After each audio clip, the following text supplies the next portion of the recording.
বিশ্বকাপ সাধারণত গোল, গ্যালারি আর গ্ল্যামারের উৎসব।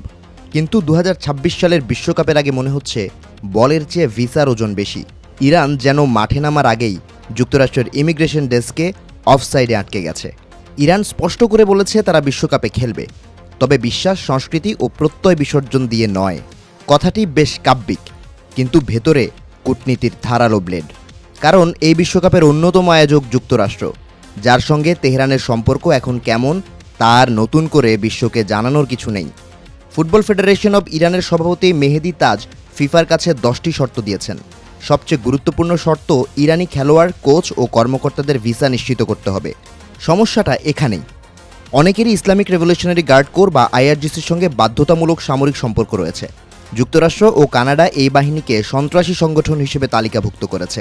সে কারণেই সম্প্রতি তাজকে কানাডায় ঢুকতে দেওয়া হয়নি। অর্থাৎ বিশ্বকাপের ড্রতে ইরান জায়গা পেলেও বিমানবন্দরের ইমিগ্রেশন কর্মকর্তা যদি মাথা নাড়েন, তাহলে পুরো দলটাই যেন হাফ টাইমে আটকে যেতে পারে। ইরান আরও চেয়েছে বিমানবন্দর, হোটেল ও স্টেডিয়ামের নিরাপত্তা নিশ্চিত করা হোক, জাতীয় পতাকা ও সঙ্গীতের প্রতি সম্মান দেখানো হোক। ফিফা এসব আনুষ্ঠানিকতা সামলাতে পারলেও ভিসা ও সীমান্ত নিয়ন্ত্রণ পুরোপুরি যুক্তরাষ্ট্রের হাতে। মার্কিন পররাষ্ট্রমন্ত্রী মার্কো রুবিও ইতোমধ্যে বলেছেন, খেলোয়াড়দের স্বাগত জানানো হবে, কিন্তু আইআরজিসি সংশ্লিষ্টদের ক্ষেত্রে বিধিনিষেধ থাকতেই পারে। এই বিশ্বকাপ তাই কেবল ফুটবলের নয়, কূটনীতিরও টুর্নামেন্ট হয়ে উঠছে। তার উপর গত ফেব্রুয়ারিতে ইসরায়েল ও যুক্তরাষ্ট্রের হামলা, পরে ইরানের পাল্টা আঘাত, সব মিলিয়ে পরিস্থিতি এমন যে স্টেডিয়ামের বাইরে মধ্যপ্রাচ্যের উত্তাপও ঢুকে পড়েছে। ইরানি কর্মকর্তারা সাংবাদিকদের অনুরোধ করেছেন ফুটবলের প্রযুক্তিগত বিষয় ছাড়া কিছু না জিজ্ঞাসা করতে।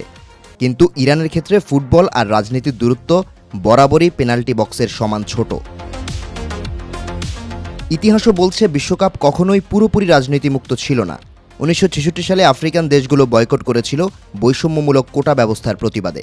দক্ষিণ আফ্রিকা বর্ণবাদের কারণে প্রায় 30 বছর বাইরে ছিল। রাশিয়া এখনও নিষিদ্ধ। যুগোস্লাভিয়াও যুদ্ধের কারণে বিশ্বকাপ থেকে ছিটকে গিয়েছিল। তবে আপাতত ইরান সরে দাঁড়ানোর কোনো ইঙ্গিত দেয়নি, বরং মনে হচ্ছে তারা মাঠে নামবে, কিন্তু সঙ্গে করে নিয়ে আসবে মধ্যপ্রাচ্যের অস্থির রাজনীতিকেও। আর ফিফা, তারা এখন এমন এক রেফারি যার সামনে ফুটবল নয়, পুরো ভূরাজনীতি ফাউল করছে।